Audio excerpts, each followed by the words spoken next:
तो मैं आप लोग से ये कहना चाहता हूं कि मैं आज जाके मेरे नॉमिनेशन पत्रिका दे दिए मधुसूदन मिश्र जी से को 50 दस्तखत मैं अभी सबमिट किया हूं। कश्मीर से केरला तक, पंजाब से नागालैंड तक, उत्तर प्रदेश से तमिलनाडु तक 12 राज्यों के कांग्रेस कार्यकर्ताओं ने हमें मदद की है और मैं इस समर्थन से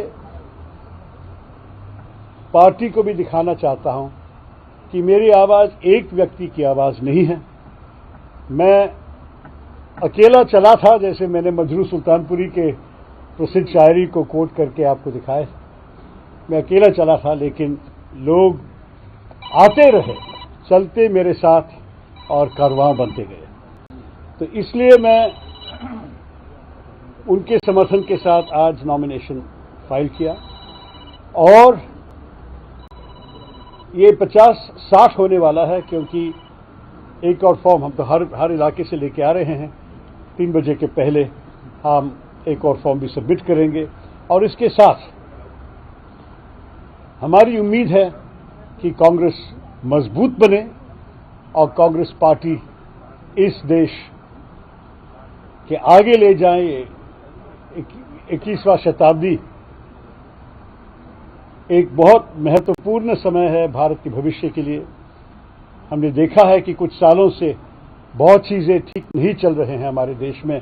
भाजपा के सरकार नोट निरोध लेके आए, आपको याद है, डिमोनेटाइजेशन, नोटबंदी।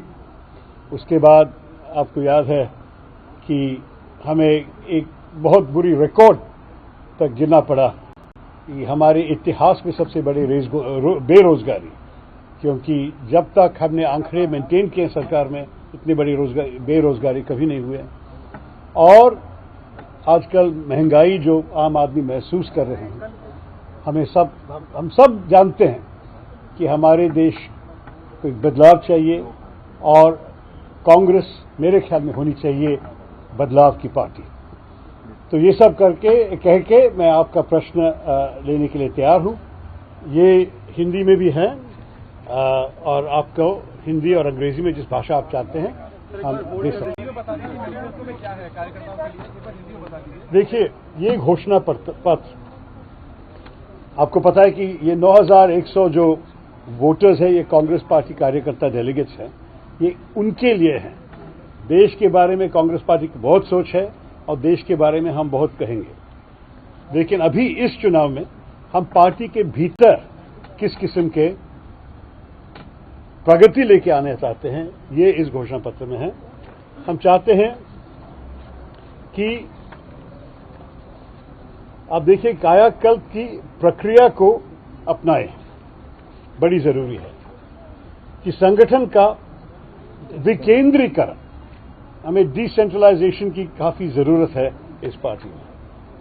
एआईसीसी मुख्यालय की भूमिका की फिर से कल्पना, पार्टी के मूल विश्वासों को दोहराएं।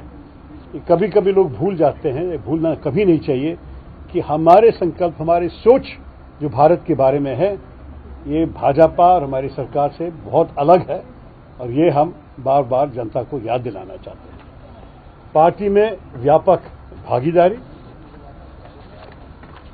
चुनाव प्रबंधन को मजबूत करना, वो तो बड़ी जरूरी है, आपको पता है क्यों। युवाओं पर अधिक ध्यान, और ये मैं कह रहा हूं क्योंकि हमारे देश में युवाओं तो 50% तो पार किए हैं। हमारे देश युवाओं की देश है और हमारी पार्टी भी युवाओं की पार्टी होनी चाहिए।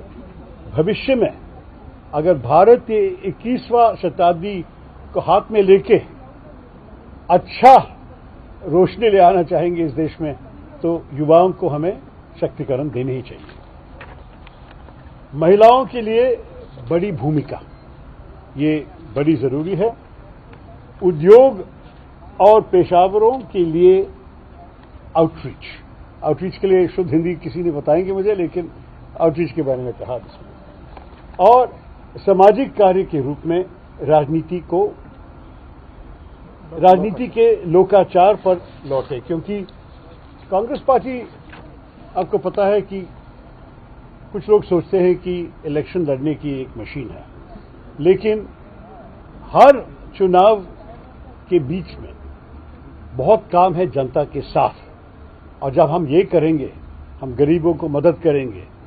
कोई अनपढ़ औरत को एक राशन कार्ड का एप्लीकेशन फॉर्म भरना नहीं आती है, कांग्रेस कार्यकर्ता जाके मदद करते थे, शायद अभी करना चाहिए। अगर कोई गुंडा किसी के घर के अंदर घुस के गड़बड़ किया और पुलिस एक्शन नहीं लेना चाहते हैं क्योंकि वो गुंडा की पार्टी अधिकार में है, तो कांग्रेस कार्यकर्ता जाके मदद देते हैं। कांग्रेस प्रतिनिधियों को फोन करके कोई और तरीके से मदद मांग रहे हैं इस औरत की। इस किस्म की सहायता जो हम सोशल वर्क, सामाजिक काम कह सकते हैं, ये भी पार्टी को करनी चाहिए, और ये सब मैं हमारे कार्यकर्ताओं को याद दिलाना चाहूँगा। तो ये सब करके मैं मेरे क्रेडेंशियल्स को अभी कार्यकर्ताओं के सामने रख रहा हूँ, और अंत में मैं एक और बार धन्यवाद कहना चाहता हूँ कांग्रेस अध्यक्ष सोनिया गांधी जी से। मैं उनसे मिला हूँ, राहुल गांधी जी से भी और प्रियंका गांधी जी से भी। वो लोग कहें कि चुनाव पार्टी के लिए अच्छा है, कि पार्टी को मजबूत करेंगे, क्योंकि लोग हमारे जैसे आप कर रहे हैं, आप ध्यान देंगे हमारे पार्टी को, और मेरे ख्याल में इस ध्यान से कांग्रेस का संदेश और लोगों के मन में और हृदय में पहुंचेगा। ये सब कह के मैं आपको प्रश्न देने के तैयार हूँ। सर, ये सवाल है कि माना जा रहा है खड़गे जी ऑफिशियल कैंडिडेट हैं, ये माना जा रहा है सर। एक मिनट मैम, अच्छा, आलम you conduct. Digvijay Singh dropped out from the Congress presidential post. Even you have any plan that you will withdraw your nomination, sir? But why would I take the trouble to file a nomination today? Why would I welcome the support of so many karyakartas? As I said, 60 people from around the country are supporting me. Why would I do that in order to withdraw? You must understand, this is not, मैं हिंदी में कह सकता हूं आपको, ये तो एक युद्ध नहीं है। पार्टी के अंदर सहयोग, दो सहयोगी अगर उनके कल्पना लोगों को दिखाना चाहते हैं, उनके संकल्प के बारे में वो बताते हैं कार्यकर्ताओं को, ये तो कोई शत्रु दुश्मनी की बात नहीं है। खड़गे साहब तो मैं बहुत सम्मान देता हूं, मैं उनके साथ काम किया हूं, 5 साल लोकसभा में वो लीडर ऑफ द ऑपोजिशन रहा, और अगर वो आज फाइल करेंगे 3 बजे के पहले, जैसे आप लोग कह रहे हैं, तो मैं उनको वेलकम करूंगा, स्वागत करूंगा। ये अच्छी बात है, क्योंकि मेरे ख्याल में पार्टी के लिए कई उम्मीदवार चाहिए। मेरे ख्याल में श्री त्रिपाठी झारखंड से आके वो भी साइन किए, तो 3-4 उम्मीदवार अगर है, मेरे ख्याल में पार्टी के लिए अच्छा है, क्योंकि चुनाव में चॉइस मिलनी चाहिए लोगों को। दूसरी बात यह है, एक और प्रश्न में जवाब देने दीजिए। The other point I wanted to stress, you said specifically about whether I'll withdraw. I will not let down the workers from around the country who have gone out of their way to extend their support to me. They have invited me to contest as their representative, and when they ask me and they sign the papers, they sometimes travel long distances to give me their signatures. I am not going to disappoint them by pulling out. So one addition to that question. One second. has been dropped by the party, and it has been said that Kharge is the main lead or the main support. He's getting the main support from the party. आपको इसको क्या कहना है कि खड़गे को main face बताया जा रहा है कांग्रेस पार्टी की तरफ से? That is the basic thing that is coming. That now Kharge is a more stronger candidate.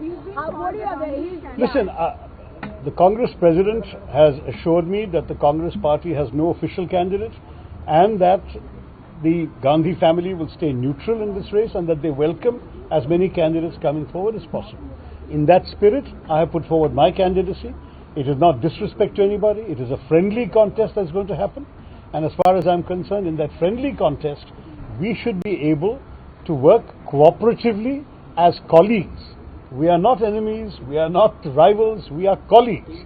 And what we are interested in is seeing this party go forward. I might add, Kharge Sahab turned 80 just a couple of months ago, and at his invitation I authored a fulsome tribute to him for his legendary accomplishments in politics.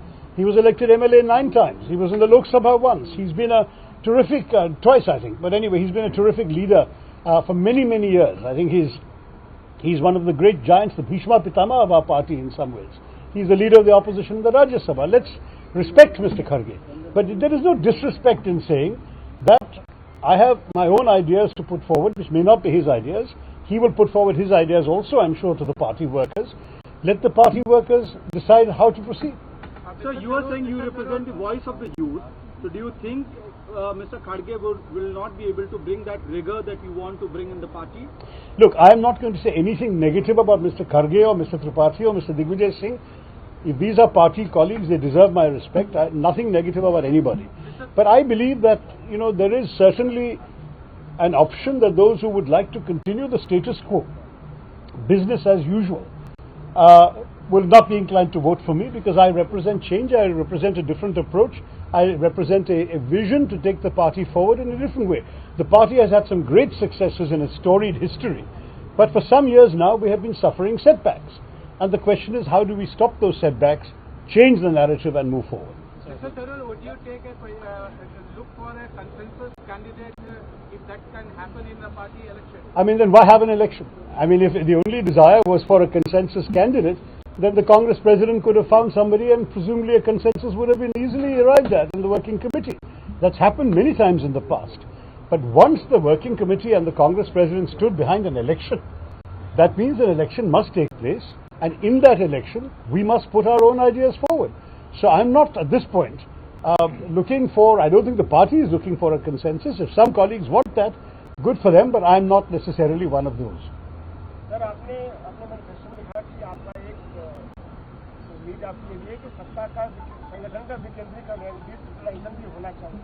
क्या अभी जो Congress party चल रही है वो आपको लग रहा है इनकी तो चल रही है, सत्ता का विकेंद्रीकरण नहीं है कि ये भी तो जाकर सारी ताकत सीमित हो गई? देखिए, हमारी पार्टी, शायद सारे पार्टियां, मैं तो सिर्फ कांग्रेस के बारे में बोल सकता, लेकिन जो मैंने देखा है काफी सेंट्रलाइज्ड है। मतलब आपको अब देख सकते हैं कि जो तय करते हैं सब कुछ हेडक्वार्टर्स में पार्टी अध्यक्ष या पार्टी के नेता सारी चीजें तय करते हैं। अगर एक उदाहरण दे दूं तो आजकल हमारे पार्टी में एक डिस्ट्रिक्ट कांग्रेस कमेटी, मतलब जिला कमेटी का अध्यक्ष का नाम भी दिल्ली में कांग्रेस पार्टी का अध्यक्ष अप्रूव करने की जरूरत है। ये तो मैं पूछने लायक बात है कि क्यों? अगर आपको राज्य में एक प्रदेश कांग्रेस कमेटी अध्यक्ष है जो आपने अपॉइंट किए, जिस पे आपको भरोसा है, उनको तय करने दीजिए कि कौन उनके साथ अच्छी तरह काम करेगा, और उनके काम करने के बाद अगर काम ठीक नहीं हुआ, अगर हमारे चुनाव में या दूसरे उदाहरण होंगे कि रिजल्ट ठीक नहीं है, तब प्रदेश नेता को बदल लीजिए। लेकिन जब उनको आपने काम दिया है, उनको मेरे ख्याल में उसके साथ ये अधिकार भी दे दीजिए कि अपना काम पूरी करने के लिए सारे रिसोर्सेज वो तय करेगा। तो इस किस्म के उदाहरण मुझे कई एग्जाम्पल्स है, लेकिन देखिए आप लोग तो वोटर्स नहीं है इसमें। मैं पार्टी के कार्यकर्ताओं से चर्चा करके इस आइडिया को आगे लेना चाहता हूं। മലയാളം മീഡിയയിൽ കുറെ ചോദ്യങ്ങളുണ്ടോ? പറയൂ.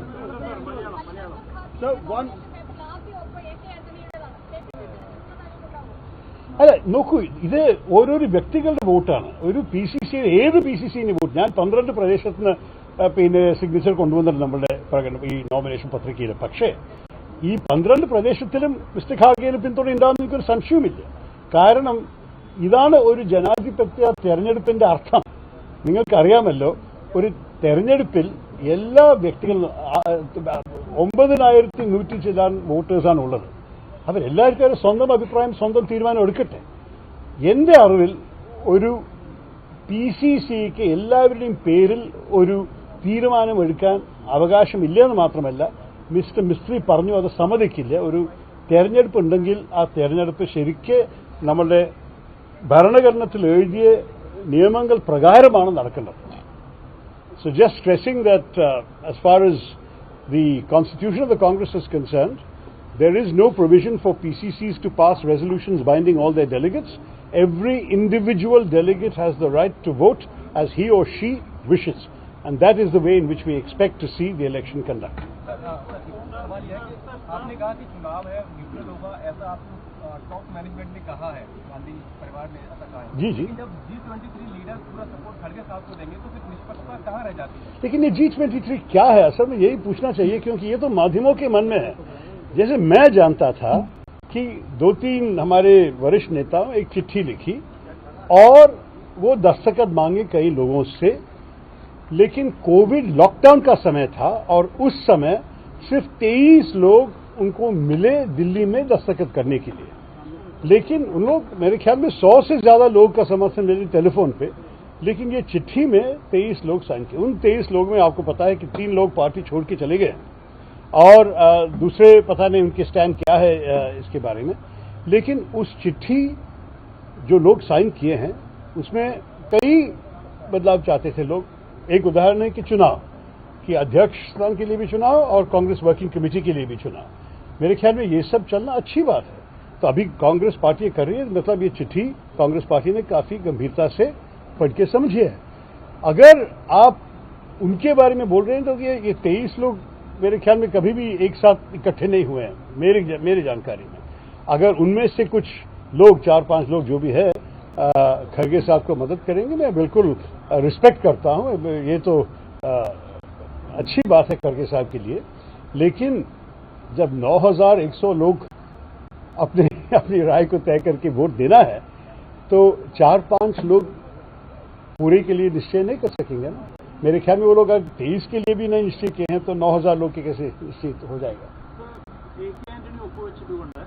മല്ലികാർജുൻ ഖാർഗെ ഔദ്യോഗിക സ്ഥാനാർത്ഥി ആകണമെന്നില്ല എന്നാണോ ഒന്ന് ഉദ്ദേശിച്ചത്? അല്ല, എനിക്ക് നമ്മുടെ പാർട്ടി അധ്യക്ഷ എന്നോട് പറഞ്ഞത് മാത്രമേ എനിക്ക് പറയാൻ സാധിക്കൂ. എനിക്ക് അവരിൽ പൂർണ്ണ വിശ്വാസമുണ്ട്. അവർ പറഞ്ഞ അവർക്കൊരു ഔദ്യോഗിക സ്ഥാനാർത്ഥി ഇല്ല. അവര് ഈ തെരഞ്ഞെടുപ്പിൽ ഒറ്റയ്ക്കാണ് അവര് ഓരോരോ സ്ഥാനാർത്ഥികളെ കാണുന്നത്. അവര് ന്യൂട്രലായിരിക്കും, ആർക്കും പിന്തുണ കൊടുക്കില്ല എന്ന് അവർ പറഞ്ഞിട്ടുണ്ട്.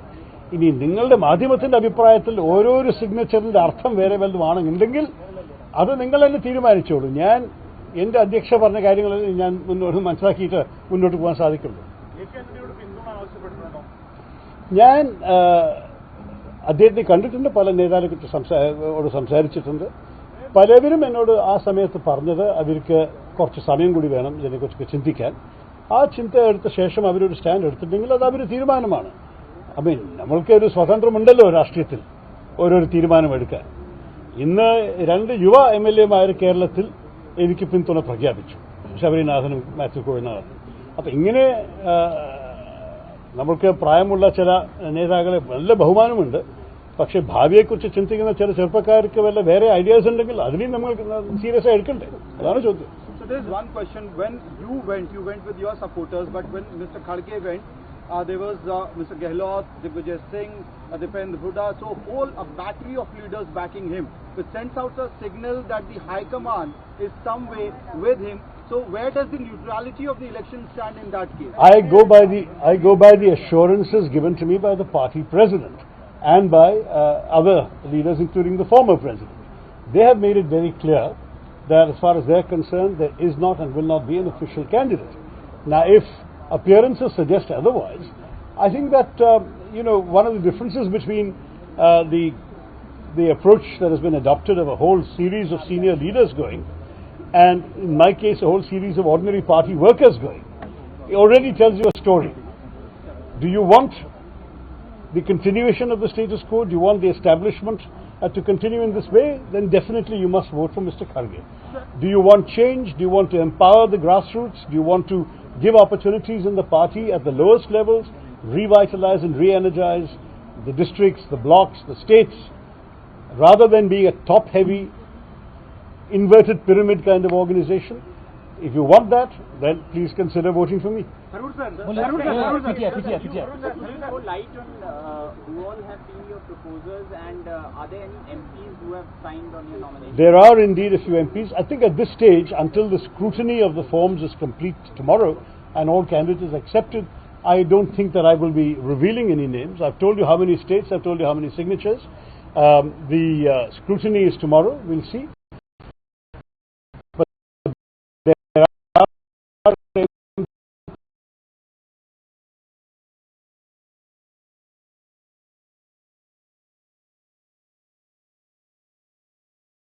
figures. I mean, we've had a very senior General Secretary who has signed. We have in Kerala, the senior most Congress person in my district has signed, former MLA, but also somebody who has held every senior position in the party. So there are people with seniority also with me, but the bulk of my signatures are from regular कार्यकर्ता. आपके प्रस्तावों में आपने कहा कि ordinary Congress workers है, लेकिन जब दूसरी तरफ खड़गे साहब में अशोक गहलोत है, दिग्विजय सिंह है, और एक ये मैसेज ये जा रहा है कि 10 जनपद गांधी परिवार भी खड़गे साहब को ही सपोर्ट कर रहे हैं। देखिए, अगर ये मैसेज आप तक पहुंचे तो आप उनसे पूछिए ना कि या ये है आपका संदेश, क्योंकि जो कांग्रेस अध्यक्ष और उनके नाम पे जो मेरे ख्याल में प्रेस कॉन्फ्रेंस में भी बताया गया था कि कांग्रेस पार्टी का ना कोई ऑफिशियल आधिकारिक उम्मीदवार है, ना कोई होने वाला है, और इसलिए जो भी इस चुनाव में भाग लेना चाहता है कि उनको करनी चाहिए। तो मेरे ख्याल में अगर ये है उनका पोजीशन, और अगर आपके ख्याल में पोजीशन बदल गए हैं तो आप पूछिए उनसे। जब तक उनकी तरफ से एक अनाउंसमेंट नहीं है कि उनका पोजीशन बदल गया, मेरा अध्यक्ष के जो भी मुझे कहा है इसका पूरा विश्वास और भरोसे से आगे जा रहा है। आपने कहा कि खड़गे साहब बनते हैं तो जो अभी चल रहा है वही चलता रहेगा। देखिए, खड़गे साहब तो हमारे बहुत वरिष्ठ नेता है और वो लीडर ऑफ द ऑपोजिशन रहा है लोकसभा में, अभी लीडर ऑफ द ऑपोजिशन है राज्यसभा में। वो हमारे पार्टी के अंदर वैसे भी मेरे ख्याल में अगर आप एक टॉप 3 के बारे में सोचेंगे तो ये तीनों में एक जरूर खड़गे साहब ही है। तो मेरे ख्याल में वो तो जैसे पार्टी अब तक चला है, मेरे ख्याल में ऐसे ही वो आगे लेना चाहेंगे। वो कैंडिडेट ऑफ कंटिन्यूटी कहा जाएगा। मैं इस किस्म का काम संगठन में नहीं किए हैं। मैं जो कर रहा हूं आजकल, मैं एक अलग किस्म की सोच पार्टी के कार्यकर्ताओं के सामने रखना चाहता हूं, और ये है मेरे ये पत्रिका। आप पढ़ के देख लीजिए कि क्या क्या है मेरे आइडियाज डिटेल में, और मैं उनके साथ चर्चा करके तय करूंगा। लेकिन आप किस तरीके से देखते हैं कि रातों रात लेट मीटिंग होती है, दिग्विजय जी को ड्रॉप कर दिया जाता है, सडनली खड़गे जी के नॉमिनेशन को कर दिया जाता है? How do you look at it? Because suddenly overnight late night meeting happens and then Digvijaya Singh in the morning has What do you want me to say? What do you want me to say? I am not going to comment on things that happen beyond my ken, beyond my involvement. मैं तो ना उस वक्त थे उस meeting में, मुझे कोई पता नहीं कि क्या क्या बातचीत हुई। मुझे सिर्फ ये मालूम है जो मुझे डायरेक्टली कहा है, और मैं हमारे जो पार्टी का अध्यक्ष है, बहुत सोनिया गांधी जी तो हम बहुत सारे बहुत रिस्पेक्ट करते हैं। मेरे ख्याल में आगे जाने के लिए मुझे फुल फेथ में मैं आगे जा रहा हूँ। सर, आपने कई मौके पर प्रधानमंत्री के अच्छे कामों की तारीफ भी की है। एक तारीफ से आपको ऑब्स्टेकल बन सकती है, प्रधानमंत्री की तारीफ भी की, और अगर आप अध्यक्ष बन जाते हैं तो सिलसिला तब भी जारी रहेगा। देखिए, आपको देखना चाहिए कि किस किस विषय पे मैंने तारीफ की। मैं तो जो प्रधानमंत्री के और भाजपा के जब पॉलिसीज के खिलाफ मैंने बोला है और लिखा है किताबों, मतलब आपको पता है कि पैराडॉक्सिकल प्राइम मिनिस्टर लिखा मैंने इस सरकार की राजनीति के बारे में। अभी जो अस्मिता का संघर्ष निकला है हिंदी में, जो बैटल ऑफ बिलोंगिंग अंग्रेजी में पिछले साल, तो मैं जितना लिखा भाजपा के खिलाफ और हमारे प्रधानमंत्री को मतलब सख्त निंदा करके, मैं कहूंगा कि ज्यादा लोग नहीं हैं हमारी पार्टी में या विपक्ष में जनरली जो इतने किए हैं। लेकिन ये भी सच है कि कुछ बातों के लिए जब अच्छे काम करते हैं जो हमारी पार्टी भी कर सकते थे, मैं उनको बिल्कुल अप्रिशिएट करने के लिए तैयार हूं। आपने सर उसमें एक लाइन और सुनिए, मैं 2 उदाहरण देता हूं। तो आप कभी नहीं देखे होंगे कि मैं जो वो उनके कुछ पॉलिटिकल स्टेटमेंट्स या माइनॉरिटीज के खिलाफ कुछ कह रहे हैं, उसके लिए कभी गाली नहीं बजा सकते हैं, हम बिल्कुल क्रिटिकल है। लेकिन जब वो इंटरनेशनल योगा डे करवाते हैं, ये अच्छे भारत के लिए, मैं इसको तारीफ की। स्वच्छ भारत लेके आए, स्वच्छता तो महात्मा गांधी जी की स्कीम था। मैंने कहा उनको अप्रिशिएट करने के बाद मैं ये भी कहा कि ये फोटो आप पे रिड्यूस नहीं होने चाहिए। अगर प्रेस कॉन्फ्रेंस के प्रेस के लिए आप एक दो चीजें करके चले जाएंगे तो देश ठीक नहीं होगा। स्वच्छता बड़ी जरूरी है। आपने उसके बाद क्रिटिसाइज भी किया है कि स्वच्छता में काफी प्रगति नहीं हुई है। तीसरी उदाहरण है वो वर्ल्ड सूफी कॉन्फ्रेंस और वर्ल्ड बुद्धिस्ट कॉन्फ्रेंस। ये मेरे ख्याल में भारत का सॉफ्ट पावर के लिए बहुत अच्छा है, क्योंकि हमारे देश में हर किस्म के मजहब के लोग हैं और इसलिए हम लायक है दूसरे लोगों को यहां लेके आके कॉन्फ्रेंस करने के लिए।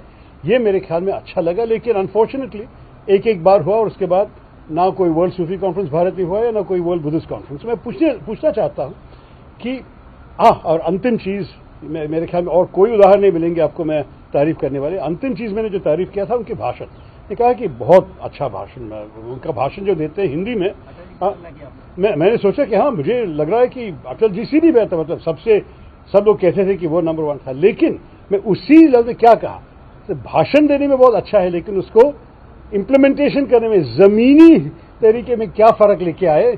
भाषण सुन के लोग जाते हैं लेकिन अभी भी उनको क्या रोजगार मिले हैं, अभी भी उनका मतलब जो जब शॉपिंग करने के लिए जाते हैं उनको कुछ सब्जियां खरीदने के लिए उनके जेब में जितने पैसे काफी हो जाते हैं, ये सब भी पूछने लायक है। अगर मोदी जी भाषण अच्छे देते हैं तो हम बहुत तारीफ कर सकते हैं भाषण को, लेकिन अगर उनकी पॉलिसीज, उनके नियम जो देश के लिए करते हैं वो ठीक नहीं कर पा रहे हैं तो उसके जो हम क्रिटिसाइज कर रहे हैं उसको भी आप देख लीजिए। सर, बीजेपी की तरफ से आरोप लग रहा है कि एंटी हिंदू स्टेटमेंट देने वाले नेता ही कैंडिडेचर लिस्ट में फीचर कर रहे हैं। पहले आपका नाम था, दिग्विजय सिंह जी का नाम था और खड़गे साहब का नाम था। दिग्विजय सिंह है नहीं उस लिस्ट में। हालांकि देखिए, मेरे ख्याल में मैं दिग्विजय सिंह के नाम पे नहीं बता सकता हूं क्योंकि वो खुद मेरे ख्याल में बहुत विश्वास भरे हुए हिंदू है। लेकिन मैं हिंदुइज्म के बारे में जो किताब लिखे हैं, अगर उसके अंदर वो एक भी एंटी हिंदू स्टेटमेंट देख लेंगे, मुझे दिखाने बोलिए बीजेपी को। मेरे एक बहुत जो विजन है हिंदुइज्म के बारे में, जो मेरी ज्ञान है हिंदुइज्म के बारे में, मैं स्वामी विवेकानंद जी से पढ़ के समझा हूं, महात्मा गांधी जी से, आदि शंकरा से, और मैं जो हमारी स्पिरिचुअल टेक्स्ट से कोट करके लिखा है। मेरे ख्याल में इस किस्म के हिंदुइज्म जो है ना, हिंदुत्व शब्द नहीं इस्तेमाल कर रहा हूं क्योंकि हिंदुत्व को एक राजनीतिक अर्थ दे दिए हैं लोग। मैं सिर्फ ये कहूंगा कि हिंदू धर्म सबको स्वीकार करने वाले धर्म है। स्वामी विवेकानंद का वो शिकागो वाले भाषण में उन्होंने कहा था, I am proud to speak to you of our religion that teaches not only tolerance but acceptance. जो हिंदुत्ववादी जाके किसी के सिर पे मार के कहते हैं कि तुम हमारे टीम में नहीं हो, ब्रिटिश फुटबॉल हुलिगन्स करते थे, ये हिंदुइज्म नहीं है। हिंदू धर्म में हम सबको सम्मान देते हैं, सबको इज्जत देते हैं और हम चाहते हैं कि वो हमें भी इसी तरह के सम्मान हमें दें। तो ऐसे ही हमारे देश में एक साथ रहना चाहिए। तो मेरे ख्याल में ये जो एंटी हिंदू बात है बहुत आसान करने के लिए, लेकिन कुछ साबित करने के लिए उनको बोलिए। ഞാൻ ആരും പേര് പറഞ്ഞിട്ടില്ലല്ലോ. അല്ലല്ല, ഒരു സീനിയർ നേതാവ് തിരുവനന്തപുരം ഡിസ്ട്രിക്റ്റിൽ പിന്നെ എന്റെ പ്രകടന പത്രിക ഒപ്പിട്ടുണ്ട്. പക്ഷെ ഞാൻ പറഞ്ഞില്ലേ, സ്ക്രൂട്ടിനി കഴിയുന്നവരെ എനിക്ക് ആരുടെയും പേരെടുക്കാൻ ആഗ്രഹമില്ല.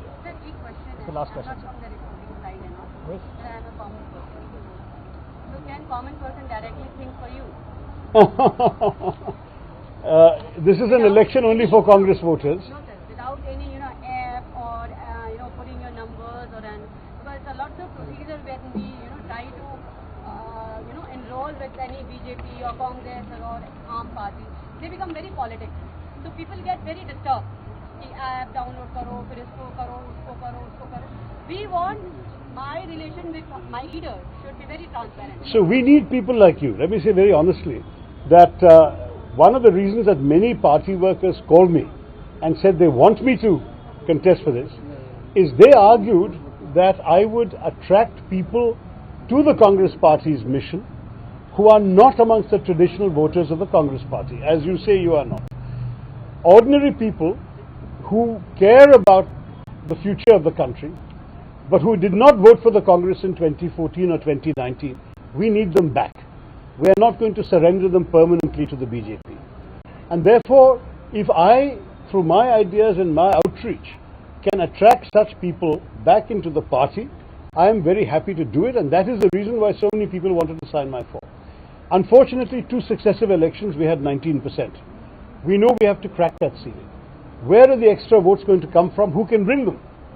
So many workers said to me, you are a person who can attract the public, and the public will come back to the Congress party if you are there. So in that spirit I'm going. Obviously part of that is access to the public and access to the party workers. Yes, sir. And we will ensure that that improves considerably. In addition to this, sir, I was just there for only 10 to 20 minutes, sir.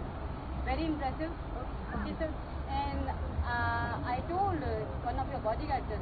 I have no bodyguards. We are all friends, party workers, Bodyguard, Karyakarta. sir. I told him that it should, after hearing that speech, I'm believing it, not thinking. Thank you very much. My heart, sir. Diksha, yes, she's been waiting for a long time. Vijay sir dropping out of the race and declaring support for Mr. Kharge. No, as I said earlier, I think the same question was asked in Hindi. The fact is that I think every individual delegate has the right to support whom they consider right for the party, and I'm not surprised that the establishment is rallying behind the status quo. If you want the status quo, I think you should vote for Mr. Kharge. If you want change and progress in the party with an eye to the rest of the 21st century, then I'm hoping that I'll stand for that change.